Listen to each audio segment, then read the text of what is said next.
9 Love si Gossem sa asawa ng pinsan niya at nabuntis. Dahil sa takot na mabuking ang relasyon nila, nagtago si Kunti para masaksihan ang panganganak niya. Habang wala ang ibang kapamilya, palihim na pumasok si Kunti sa silid niya at nangakong magsasama sila balang araw, humihingi ng panahon para makapag-ipon ng pera. Subalit, lumipas ang mga buwan. Imbes na tuparin ang pangako, ipinakita niya ang kanyang tunay na pagkatao, na pinamumunuan ng kasakiman. Siya, gustong manatili sa piling ng tiyuhin ng kanyang asawa na sangkot sa mafia para yumaman. Pinagbantaan pa niya sina Gossem at ang ina nito na manahimik. Kung hindi, ipakalat niya ang video ng pagkamatay ng kapatid nito sa online at ipapadala niya ito sa kulungan. Takot na takot ang ina at anak. Mabuti na lang at mabuting tao ang kapatid ng asawa ni Kunti at nag-alok ng tulong. Nagsinungaling si Abaydan sa pamilya niya na anak niya at ng dating kasintahan ang sanggol. Ngayon ang dating kasintahan niya ay patay na ang ama, wala siyang alam sa pag-aalaga ng sanggol. Kaya humingi siya ng tulong kay Gossem para alagaan ito, pero hindi ito pinaniwalaan ng ina dahil natatakot itong niloloko lang ang mabait niyang anak. Isang araw, nakita ng ina si Gossem na mismo ang nagpapasuso sa sanggol at napagtanto nitong anak pala ni Gossem ang sanggol na walang ama. Sinigawan ng ginang si Gossem dahil sa kahihiyan. Niloko mo lang ang anak ko para makuha ang ari-arian namin, hindi ba? Agad na sumugod si Abaydan para ipagtanggol si Gossem at sinalungat pa ang kanyang ina. Lalong-lalo nang kinaiinisan ng nanay niya si Gossem at sigaw ng sigaw na sasabihin niya ito sa kapatid ni Gossem. Lubhang natakot si Gossem. Hindi na siya mapapatawad ng kapatid niya matapos ang kahihiyang ginawa niya sa pamilya. Imbes na ang kapatid niya ang masisi sa pagpatay, siya na mismo ang uminom ng gamot. Mabuti na lang at natuklasan nito ni Abaydan agad at naisugod siya sa ospital para mapump ang tiyan niya. Ngunit hindi pa doon nagtatapos ang kasakiman ng kanyang ina. Pagbalik ng mga kapamilya, isiniwalat niya ang kahihiyan ni Gossem. Labis ang galit ni Ferhat kaya't susugurin niya ang kanyang kapatid na may baril. Hinarang ni Abaydan ang pinto at pinipilit siyang pigilan at suyuin. Masama na nga ang nangyari dahil sa pag-ibig ng kapatid mo sa maling lalaki. Pero hindi mo man lang siya inalagaan. Mas gugustuhin pa niyang magpakamatay kaysa madungisan ang iyong mga kamay ng kanyang dugo. Labis ang pagsisisi ni Ferhat. Nang kumalma, tinanong niya ang kapatid niya tungkol sa ama ng anak nito. Ngunit nanatili itong tahimik. Sumabog ang galit ni Ferhat at gusto niyang gamitan ng dahas para malutas ang problema. Mabilis na umawat si Asli. Padabog na lumabas si Ferhat sa bakuran at nagpaputok sa langit para mailabas ang sama ng loob. Sa katunayan, tatlo ang dahilan ng pagkawala niya ng kontrol. Una, ang kawalan ng pagmamahal sa sarili. Pangalawa, sinisisi niya ang sarili dahil sa hindi pag-aalaga sa kanyang kapatid. Pangatlo, nagsinungaling pala sa kanya si Asli. Siya pala ang tumulong sa kanyang kapatid na manganak, ngunit itinago niya ang lahat kay Ferhat. Ipinaliwanag ni Asli na ginawa niya yun para maprotektahan ang kapatid niya. Kung gagamitin niya ang baril sa paglutas ng problema, mawawala ang lahat kay Ferhat sa huli. Nalulungkot siya, ngunit hindi siya nagpapakita ng malasakit at pagmamahal at nasasaktan. Ang mga taong nagmamahal sa kanya. Nasaktan ang damdamin ni Ferhat, walang imik. Lumabas siya, gabi na nang makita ni Asli ang kapatid niya si Ferhat at pagmakaawa na palayain si Asli.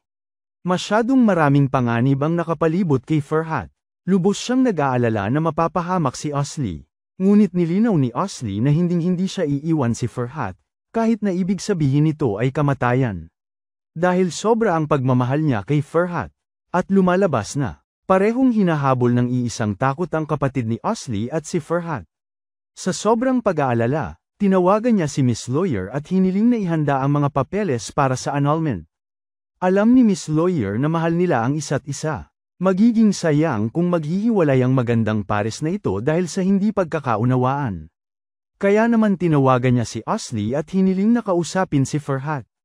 Para bang nabasag ang puso ni Asli sa milyon-milyong piraso.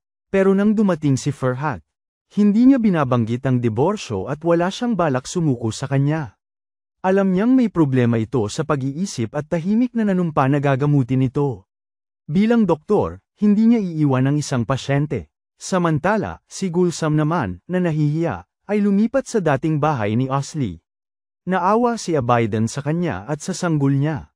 Para maprotektahan sila, ang lalaking Darsol ay nagpasyang sumuway sa kanyang pamilya. Inanyayahan ni Abaddon ang pinsan niya sa isang lugar na walang masyadong tao at sinabing nais niyang pakasalan ang kanyang kapatid. Naguluhan si Farhat, kaya't sinapak niya ito ng walang pag-iisip. Ipinaliwanag ni Abaddon na wala siyang masamang intensyon. Ginagawa niya ito para matulungan ang kapatid. Dahil sa pagkakaroon ng anak na wala sa kasal, naging biktima siya ng maraming panghuhusga. Kung mag-aasawa siya ng iba, baka maltrato siya. Nagalit si Farhat upang tanungin ang mga kapamilya niya kung ano ang binabalak nila. Umiiyak ang ate niya sa takot at hindi makakibo. Dali-daling hinayla siya ng nanay palabas. Okay lang kung hindi mo ako kilala bilang nanay mo, pero sana maintindihan mo ang ate mo. Huwag mo kaming sisihin at pag-alitan sa lahat ng pagkakataon. Pero sa sobrang galit niya, basta na lang sinisi ni Farhat ang nanay niya. Ginaya mo raw ang ate ko, puro kasinungalingan at sikreto. Pangkalahatan, kontrolado siya ni Arsley. Sa huli, pagdating sa pagtatalo, hindi siya kapantay ni Arsley at madalas siyang maiyak sa pagsaway nito. Pilit siyang dinala ni Arsley sa dalampasigan.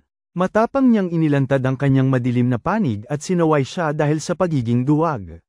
Si Abaddon, bagamat masunurin, ay may tapang na humarap sa buong mundo para protektahan si Dalsum.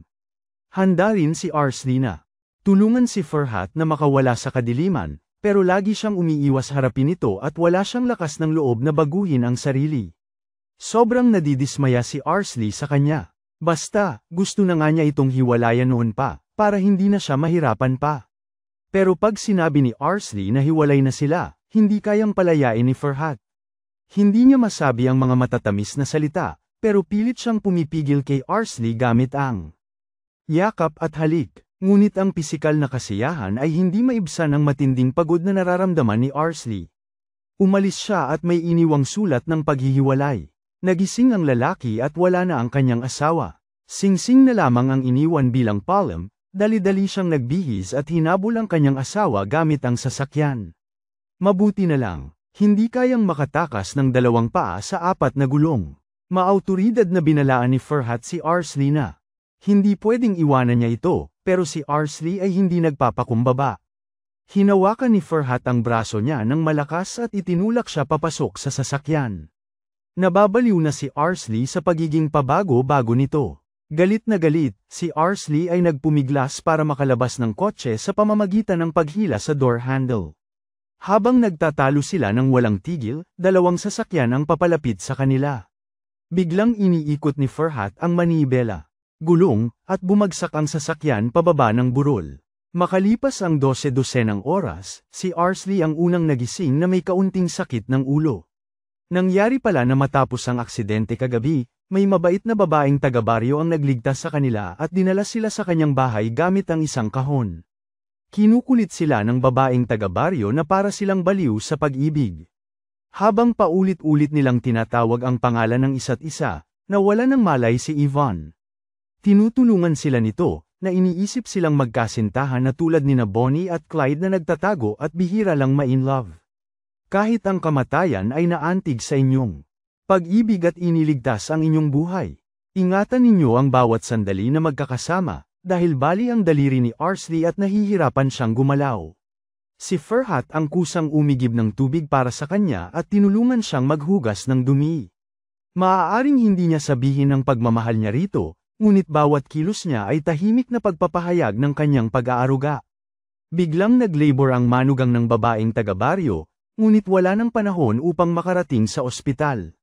Naghahanda si Arsley na manganak doon mismo. Sobrang balisa ni Farhat na nagsituluan ang pawis. Nagmamadali siyang naghahanap ng mga tuwalya para tulungan siya. Sa tulong ng mag-asawang ito, ang buntis ay matagumpay na nakapag-anak ng isang batang lalaki. Naantig siya kaya naman pinangalanan niya ang sanggol kay Farhat. Hinikayat ni Arsley ang malamig ang ugali niyang asawa na kargahin ang sanggol. Ang maamong tingin at ang mga pawang-pawang nitong galaw ang nagparamdam kay Arsley na hindi naman pala ito ganap na kawawa. Sa sandaling ito, nagpasya siyang tulungan ng kanyang asawa na makaahon sa ang madilim na mundo sa kanyang kalooban. Matapos magpaalam sa mga taong tumulong sa kanila, Ang dalawa ay bumalik sa kanilang maliit na bahay sa tabing dagat at nagpatuloy sa kanilang panahong parang kwento.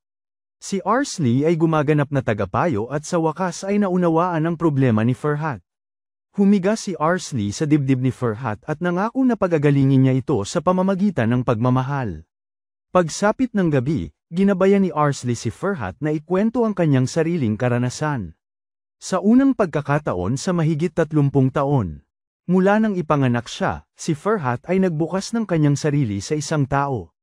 Napangiti si Arsley dahil sa wakas ay epektibo na ang kanyang therapy. Bagamat hindi niya alam ang romantikong ritual ng pagluhod at pagsusuot ng singsing sa daliri.